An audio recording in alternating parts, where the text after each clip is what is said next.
Hi, my name is Dr. Caxton Perry. I hope you watched the first video. If you didn't, this is where we ended. The only difference is there's a chart that was all green and red. Now we've changed it to black, red, and green. In the last video, to summarize, we showed what happened to the two parameters: desire, which was a primary endpoint, and sexual distress, a secondary endpoint. What happened to them in study 71, 75, and study 147. And the conclusion from that was the data that they provided, which said at baseline and at 24 weeks, if you give a drug that works on sexual desire and sexual distress, it will increase sexual desire, it will decrease sexual distress. So the two groups were flibanserin, 100 milligrams at night, and placebo, a sugar pill that has no benefits whatsoever, so it seemed. Then at baseline, we saw the sexual desire score in study 71, study 75, study 147. In all three studies, the sexual desire score had gone up from 1.9, 1.9, 1.8, 1.8, 1.9, 1.9 to 2.8, 2.4, 2.7, 2.4, 2.9, 2.6. And we said, this looks great. Now, when we came to sexual distress, we seem to have a problem, because the exact same numbers, and I'm going to show you those numbers. At baseline, the scores for distress were 3.2, 3.2 in flibanserin and placebo, 3.3, 3.2 in flibanserin and placebo in study 75. The first two numbers, 3.2, 3.2 was study 171. And in study 147, we had baseline distress scores of 3.4 and 3.4. Now, at 24 weeks, because we expect the drug to be working, what we are going to see is a decrease in the distress levels. So we have at week 24, the distress had gone down from 3.2 to 2.8 in the flibanserin 100 milligrams group for study 71. It had gone down from 3.2 to 2.4 in the placebo group. It had gone down from 3.3 to 2.7 in this study. It had gone down from 3.2 to 2.4 in the group, and from 3.4 to 2.9 in the third placebo in the flibanserin group, and from 3.4 to 2.6. So what do we have here? What we have is this: a situation where the numbers for flibanserin, when you look carefully over here, at week 71, flibanserin reduced distress from 3.2 to 2.8. That's a 12.5% reduction. But if you look here, the placebo, the sugar pill, reduced distress to 2.4. It reduced it far more than flibanserin. Placebo reduced it to 2.4. Isn't that wonderful?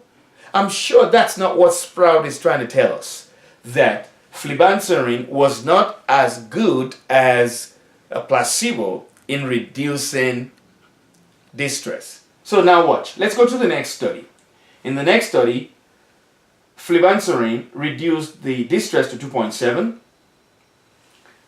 Placebo reduced it to 2.4. So again, hands down, placebo beats flibanserin in reducing distress. Okay? When you go to the third study, from 3.4 for both flibanserin and placebo, the distress score dropped to 2.9 for the flibanserin group to 2.6 for the placebo group. So in all three studies,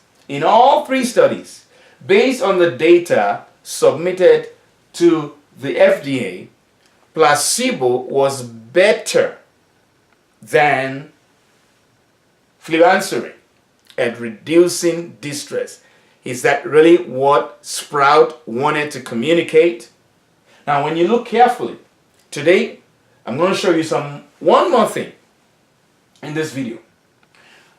Subtracting the differences between flibanserin at baseline, flibanserin at 24 weeks gives you what's called a mean change. You lump everybody together, you find out their mean, you subtract the mean at baseline from the mean at 24 weeks. Pretty simple. At least that's what I thought. So when you subtract for study 71, the difference you get at the end of 24 weeks is 0.9, 0.5 for placebo, 0.9, 0.6, 1.0, 0.7 for desire. Meaning, when you look at these three numbers, all three studies, for placebo, it's less than it is for flibanserin. So that means that flibanserin was better at increasing desire than placebo. Now, there's a problem with these two numbers. The amount of increase in desire and the amount of decrease in distress should be along the same lines. In other words, if flibanserin increases desire much more than placebo, it should also decrease distress far more than placebo. That's not what happened. But not only that, mathematicians have a way of calculating what are the chances of these two numbers being identical. And what are those two numbers?